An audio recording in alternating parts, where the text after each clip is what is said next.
What's going on? Thank you for stopping by to visit the channel for this upcoming game preview. If you want to hear a different take of college football from an analytical perspective, if you haven't done so already, please click that subscribe button, click the notification bell, and select all so you won't miss another video. Also, like the video, share the video, it helps this small channel grow, and give me your score prediction at the end of the video, even if you agree or disagree with it. Folks, we have a big game in the ACC with Clemson taking on NC State. Both teams coming off some impressive victories. Clemson had a dogfight against Wake Forest, and NC State took apart UConn.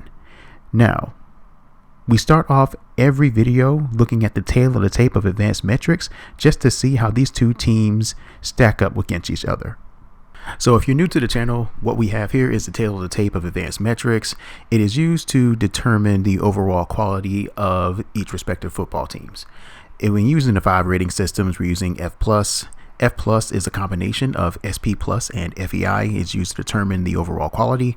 SP+ is Bill Connolly's tempo and opponent adjusted measures of college football based on play-by-play and drive data.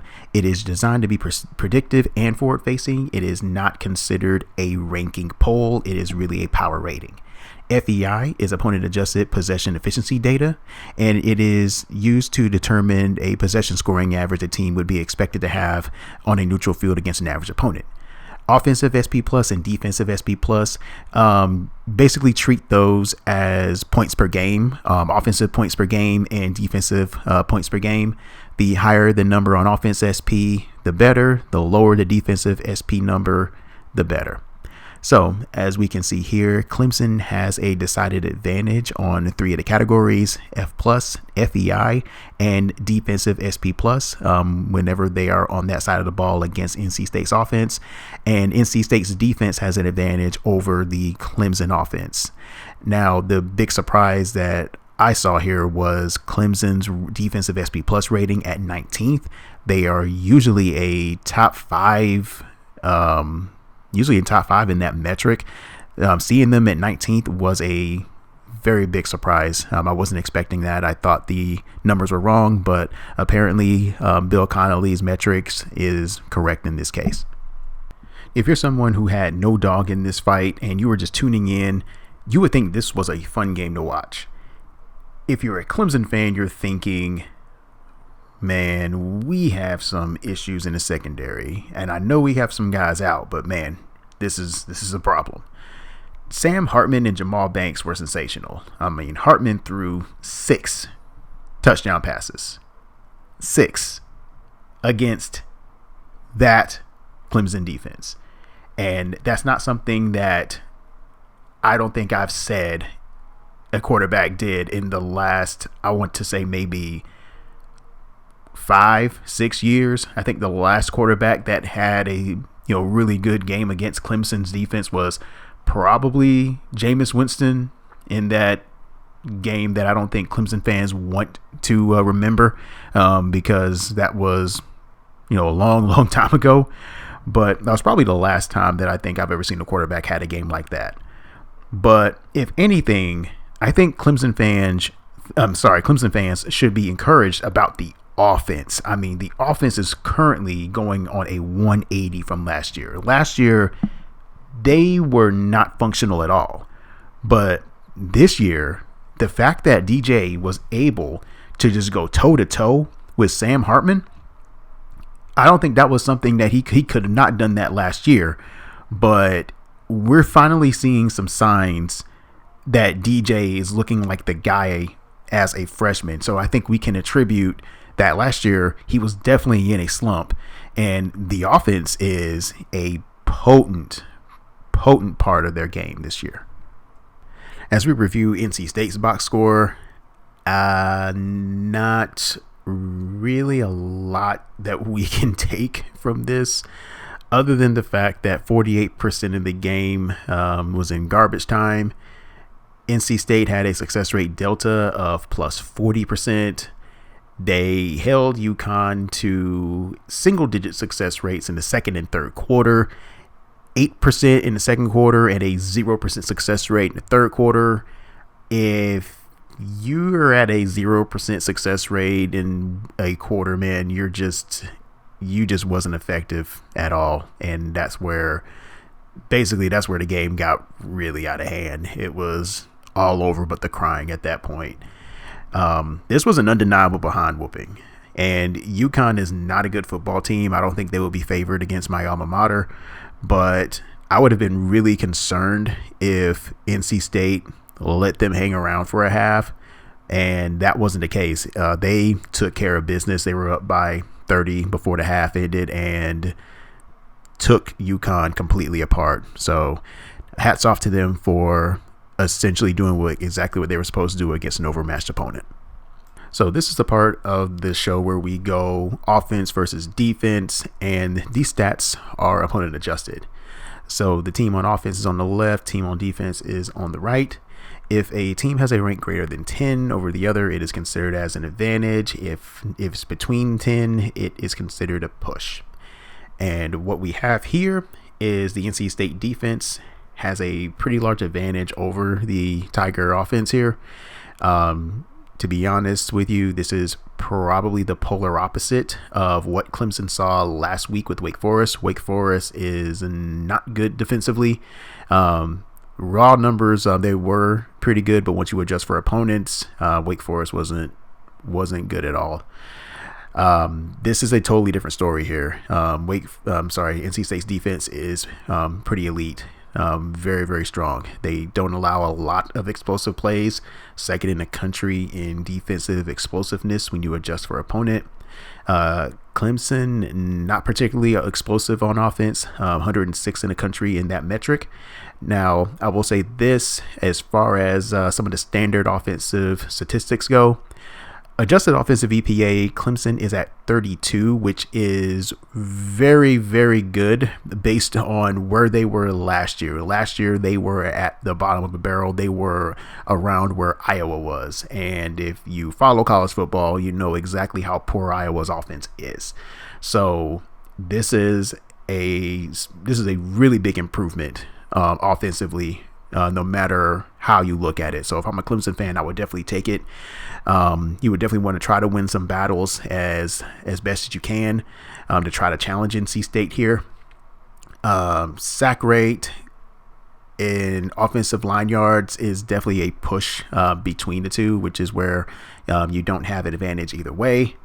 But offensive sack rate, Clemson is at 49th. Offensive line yards are at 35th, which is offensive line yards is a way of adjusting for the offensive line's quality and their ability to generate a push. So it looks like the battle between the offensive line of Clemson and the defensive line of NC State is going to determine whether or not DJ and Will Shipley and the rest of those weapons that Clemson has on offense, or they're going to be able to generate some explosive plays not really explosive plays, but successful plays for them.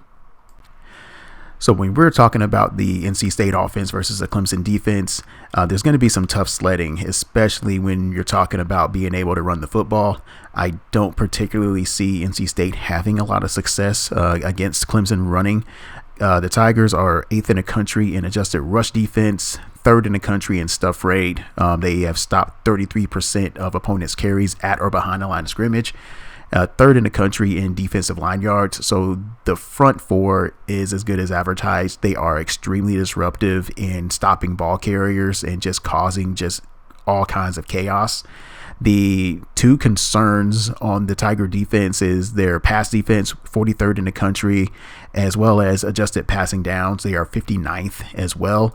And they don't particularly get to the quarterback also. They're 57th in the country in defensive sack rate, which is different from what we are used to when we're talking about the Tigers defense.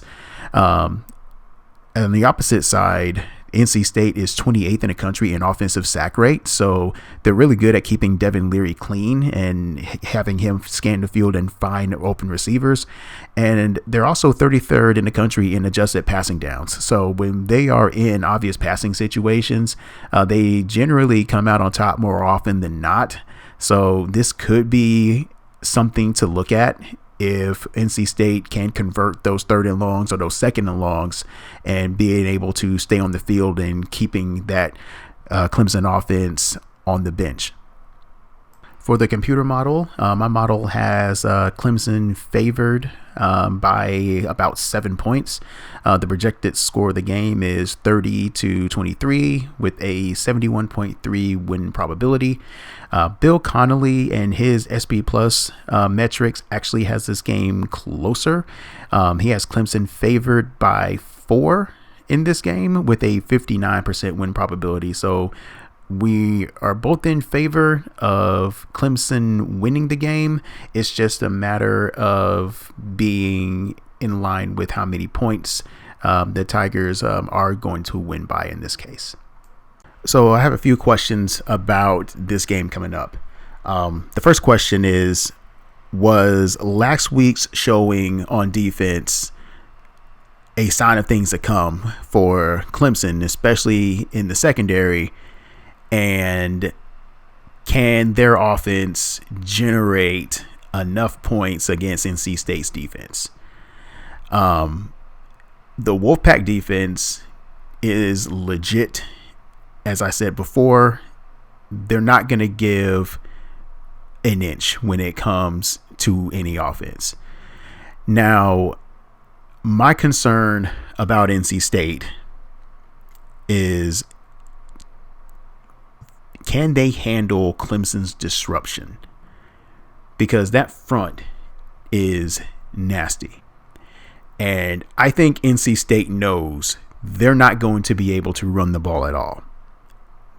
But at the same time, you got to at least attempt to make Clemson honest here. You can't be one-dimensional, because if you are one-dimensional, I don't think Devin Leary is the quarterback that scares the Tigers at all here.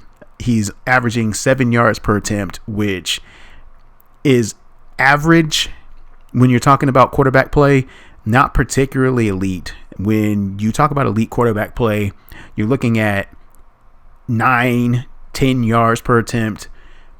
You know, those type of quarterbacks that scare you. I'm not certain if Leary scares Clemson enough to where they're worried about the pass offense. And yes, Thayer Thomas is a dude. He is a stud for NC State's a viable weapon. But I think they're going to need a lot more than that. And another thing that I don't really like to bring up, but I will go ahead and do it anyway.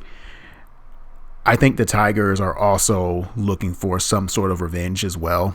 They lost to them last year in Raleigh. So I think they got this one circled for a reason.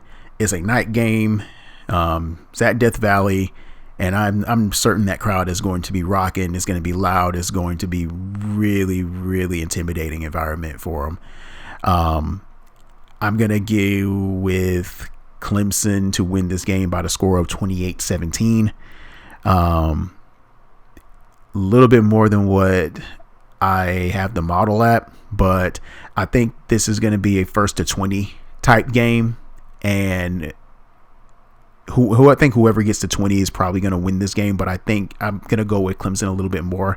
I think I trust their offense as well as their defense. I think their defense is going to show up this time around, and I think they're going to play better this week than as opposed to last week.